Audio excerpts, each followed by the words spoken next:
नीतीश कुमार को हम लोग टाटा बाई बाई बोल दें। लोग से बोलिए नीतीश को वोट देना है भाई। अब अरे नीतीश कुमार को मुख्यमंत्री रखना है ना। हाथ उठा, झूठ नहीं बोलिए, हाथ उठा कर बोलिए नीतीश को वोट देना है। मोदी आकर बोलेंगे नीतीश को वोट देने के लिए दीजिएगा, नहीं दीजिएगा ना। सच सच बोलो ना, मोदी कहने पर नहीं ना बिकोगे भाई। वोट आपका है, वोट आपका है। तो विकास बिहार में होना चाहिए कि गुजरात में? वोट हम लोग दे रहे हैं। मोदी जी फैक्ट्री लगा रहे हैं गुजरात में, तो मोदी जी का बात भी हम लोग नहीं मानने वाले। तो नीतीश चाचा को टाटा बाय बाय बोल दीजिएगा हाथ उठाकर। नीतीश बाबू का छुट्टी हुआ कि नहीं हुआ? धौरैया की जनता ने नीतीश बाबू का छुट्टी किया कि नहीं किया? लालू जी का जंगल राज किसको किसको चाहिए? अरे लालू का जंगल राज किसी को चाहिए? लालू का जंगल राज चाहिए? नहीं चाहिए ना। तो नीतीश चाचा नहीं चाहिए, लालू का जंगल राज नहीं चाहिए। अब हम लोग को अपना और जनता का राज चाहिए, जन सुराज चाहिए। खेती से आपका जीवन क्यों नहीं सुधरा? यही खेती करके हरियाणा पंजाब में लोग इतना राजा हो गया कि पूरा बिहार से लोग जाकर वहां मजदूरी कर रहा है। आपकी खेती से दशा क्यों नहीं सुधरी?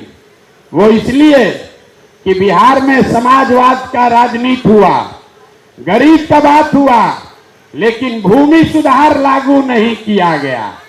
नतीजा क्या है? बिहार में रहने वाले 100 में 60 आदमी के पास एक धूर जमीन नहीं है।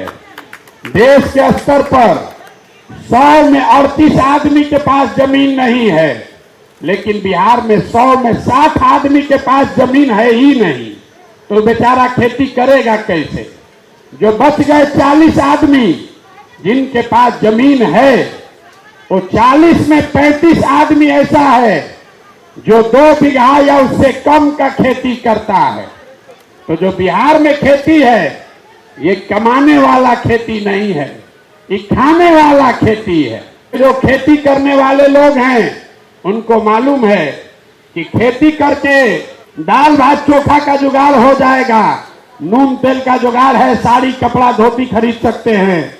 लेकिन अगर आपके घर में कोई नौकरी नहीं करता है, कोई बिजनेस व्यापार नहीं है, खाली खेती पर हैं, आपके घर में बेटी का ब्याह लग जाए, कोई बीमार पड़ जाए, तो किसान को 1-2 कट्ठा जमीन बेचे बगैर उपाय नहीं है। नहीं होगा 10-12 हजार के रोजगार से कोई गरीबी दूर नहीं होगा। 2000 रुपया महीना मिलेगा, उससे गरीबी दूर नहीं होगा। गरीबी दूर तो तब होगा जब आपके बच्चों को पढ़ाई होगा, रोजगार होगा। इसलिए जनता राज का तीसरा संकल्प है कि जब ये जनता का राज बनेगा तो जिसका जिसका बच्चा 15 साल से कम उम्र का है, याद रखिए, सुन के ध्यान रखिए, जिसका बच्चा भी 15 साल से कम उम्र का है, जब तक सरकारी स्कूल नहीं सुधरेगा, ये खिचड़ी बांटने वाला स्कूल जब तक नहीं सुधरेगा, तब तक गरीब को ये सुविधा होगी कि आप अपने बच्चों को प्राइवेट स्कूल में भेजिए और आपके इस बच्चे का स्कूल का फीस सरकार की ओर से भरा जाएगा, ताकि गरीब से गरीब का बच्चा भी अंग्रेजी स्कूल में पढ़ सके। इसी बिहार को जैसे आप दही को मथ के मक्खन निकालते हैं, वैसे ही गांव गांव पैदल चलते इसी समाज से 1 करोड़ लोगों को इकट्ठा करके आपके इस भाई और बेटे ने जो नया विकल्प बनाया है, उसका नाम है, नाम क्या है? नाम क्या है? नाम क्या है? जन सुराज। जन सुराज मतलब जनता का सुंदर राज। आपने कांग्रेस का राज देखा। ये वीडियो रिकॉर्ड कराएंगे, हिंसा के लोग झूठ